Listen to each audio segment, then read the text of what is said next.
Jacob George പറഞ്ഞതിന് ഞാനൊരു വാചകം ചേർത്ത് പറയാൻ ആഗ്രഹിക്കുകയാണ്. SDP കാര്യത്തിലാണ്.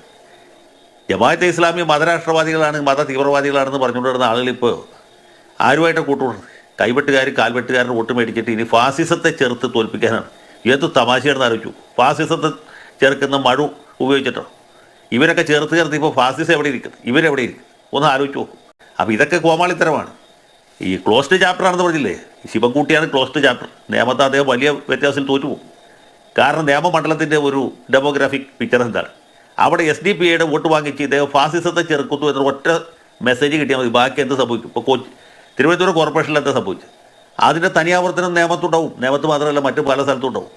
ഇത് ഏറ്റവും ആത്മഹത്യാപരമായൊരു തീരുമാനമാണ്. ഇപ്പോൾ SDP സഹകരിച്ച് ഫാസിസത്തെ സാമ്രാജ്യത്വത്തെ ചേർത്ത് തോൽപ്പിച്ച് ഒരു വഴിക്കാക്കി കളയാം എന്നത്.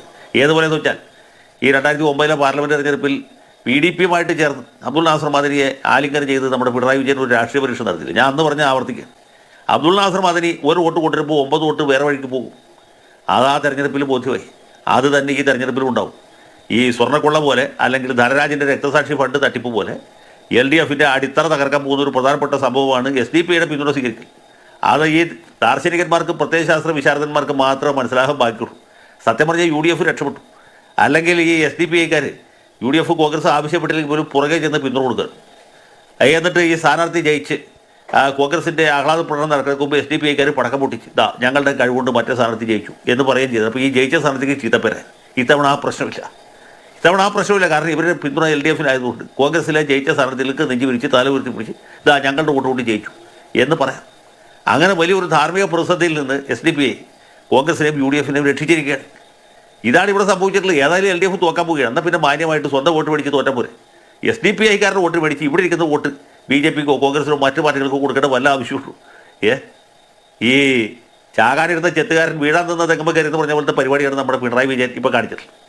ഇതിനെ രാഷ്ട്രീയമായ അവിവേകം എന്നാണോ പറയേണ്ടത്, ബുദ്ധിമോശം എന്നാണോ പറയേണ്ടത്, ചിത്തഭ്രമം എന്നാണോ പറയേണ്ടത് എനിക്കറിയില്ല. ഇപ്പോൾ ഈ മീനമാസമായിട്ട് ചൂട് അത്യുച്ച കോടിയിലെത്തിയിരിക്കുകയാണ്. അപ്പോൾ പല നേതാക്കന്മാരുടെയും സമചിത്തത നഷ്ടപ്പെട്ട് ഇവർ പറയുന്നത് സ്ഥിരബുദ്ധിക്ക് നിരക്കുന്ന രീതിയിലല്ല.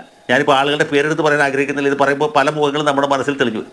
സുരേഷ്, എനിക്ക് പിന്നെ എന്താ പറയുക, തിയറട്ടിക്കലായിട്ടല്ല, പ്രാക്ടിക്കലായിട്ട് എൻ്റെ അനുഭവത്തിൽ നിന്ന് ഞാനൊരു കാര്യം പറയട്ടെ. ഈ മലബാറിലെ പല പ്രദേശത്തും BJPയുടെ സീറ്റുകൾ അല്ലെങ്കിൽ അവരുടെ സ്വാധീനം വളരെ സബ്സ്റ്റാൻഷ്യലായിട്ട് വർദ്ധിക്കുന്നതാണ് കുറേ കാലങ്ങളായിട്ട് കാണുന്നത്. കാരണം BJP പല സ്ഥലങ്ങളിലും വളരെ സബ്സ്റ്റാൻഷ്യലായിട്ട് ഉയർന്നു വരികയാണ്. അവരെ സംബന്ധിച്ചുള്ള ഒരു വിജയത്തിൻ്റെ വക്കത്ത് നിൽക്കുന്ന സ്ഥലങ്ങൾ, കോഴിക്കോട് ഫോർ എക്സാമ്പിൾ, കോഴിക്കോട് നഗരസഭ നിങ്ങൾ നോക്കൂ. കോഴിക്കോട് നഗരസഭയിൽ കഴിഞ്ഞ തവണ 7 സീറ്റോ ആയിരുന്നു അവർക്കുണ്ടായിരുന്നത്. ഇപ്പോൾ അത് ഇരട്ടിയായെന്ന് മാത്രമല്ല, നേരത്തെ സദേൺ പാർട്ടിൽ ഈ ബേപ്പൂരിൻ്റെ മീഞ്ചന്ത ഭാഗത്തൊക്കെ ആയിരുന്നു അവരുടെ ഒരു പ്രധാന ശക്തി കേന്ദ്രങ്ങൾ. അവിടെ നിന്ന് മാറിയിട്ട് നഗരത്തിൻ്റെ ഹൃദയത്തിൽ മാവൂർ റോഡ് അടക്കമുള്ള, അതുപോലെ വെസ്റ്റിലടക്കമുള്ള പ്രദേശങ്ങളിൽ അവർ മെഡിക്കൽ കോളേജ്, ആ എൻറ്റയർ സിറ്റിയുടെ ഒരു എലീറ്റ് ക്ലാസിൻ്റെ എൻറ്റയർ റീജിയനിലേക്ക് അവരങ്ങ് ഇടിച്ചു കയറിയിരിക്കുകയാണ്. അവിടെ കോഴിക്കോട് 1 എന്ന് പറഞ്ഞാൽ, അല്ലാതെ കോഴിക്കോട് നോർത്ത് എന്ന് പറയുന്നത് CPMൻ്റെ കോട്ടയായിരിക്കുന്ന സ്ഥലമാണ്. അവിടെയാണ് നിങ്ങൾ ഈ ഇറോഷൻ കാണുന്നത്. അപ്പോൾ യഥാർത്ഥത്തിൽ സംഭവിച്ചുകൊണ്ടിരിക്കുന്നത്, എനിക്ക് തോന്നുന്നത് നേരത്തെ UDF നിന്ന് ഇങ്ങനെ ആളുകൾ BJPയിലേക്ക് പോവുകയാണ് എന്നുള്ളൊരു ധാരണയാണ് നമുക്കുണ്ടായിരുന്നത്. പക്ഷേ നിങ്ങളിപ്പോൾ നോക്കിക്കോളൂ, യഥാർത്ഥത്തിൽ ഇപ്പോൾ നേരത്തെ UDF എന്ന് പോകാനുള്ളവരൊക്കെ BJPയിൽ പോയി കഴിഞ്ഞിട്ടുണ്ട്. പക്ഷേ ഇപ്പോൾ സംഭവിച്ചുകൊണ്ടിരിക്കുന്നത് ഇടതുപക്ഷത്തിൻ്റെ, പ്രത്യേകിച്ച് CPMൻ്റെ ഭാഗത്തു നിന്ന് വലിയ തോതിലുള്ള ഒരു ഒഴുക്ക് BJPയിലേക്ക് പോകുന്നുണ്ട്. ആ വോട്ടുകളെ സമാഹരിക്കാനും ശക്തി പ്രകടിപ്പിക്കാനും BJP ബാധ്യസ്ഥമാണ്.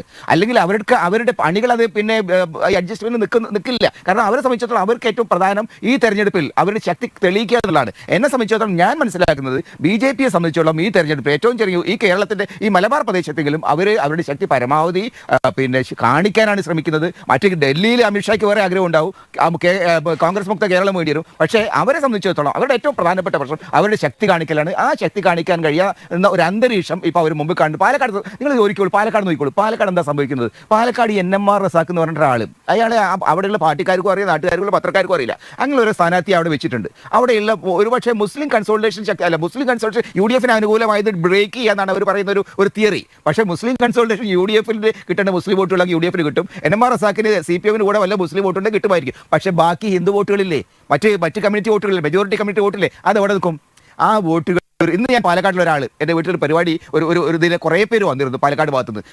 അവർ പറയുന്നൊരു കാര്യം, ആ ഒഴുക്ക് ആരംഭിച്ചു കഴിഞ്ഞു എന്നാ. എങ്ങോട്ടാ ഒഴുക്ക് വരുന്നത്? ഒരു വലിയ പരിധിവരെ ശോഭാ സുരേന്ദ്രൻ പെട്ടിയിലേക്ക് പോകാനുള്ള സാധ്യതയാണ് ഇപ്പോൾ കാണുന്നത്. അപ്പം നിങ്ങൾ നോക്കൂ, കേരളത്തിൽ നേരത്തെ CPM വിചാരിച്ചത് മാതിരി ഉണ്ടായിരുന്ന ഒരു രാഷ്ട്രീയമല്ല ഇപ്പോൾ കാണുന്നത്. BJP എന്ന് പറയുന്ന ഒരു എന്താ പറയുക, ഒരു ആരും തൊടാത്ത അല്ലെങ്കിൽ ആർക്കും വേണ്ടാത്ത ഒരു രാഷ്ട്രീയ കക്ഷിയല്ല. അവര് അക്സെപ്റ്റബിലിറ്റി അവർക്ക് വന്നു കഴിഞ്ഞു. അവരൊരു അൺടച്ചബിൾ പാർട്ടി അല്ലാതായി മാറിക്കഴിഞ്ഞു. ആ ഒരു സാഹചര്യത്തിൽ എനിക്ക് തോന്നുന്നത് BJP പിന്നെ കോൺഗ്രസിനെ തകർക്കാൻ വേണ്ടിയിട്ട് വോട്ടെല്ലാം പിന്നെ CPM വെട്ടി കൊണ്ടുവരുന്നില്ല. അത് അവരുടെ ആഗ്രഹമാണ്, പക്ഷെ അത് നടക്കാനുള്ള ഒരു സാധ്യതയില്ല.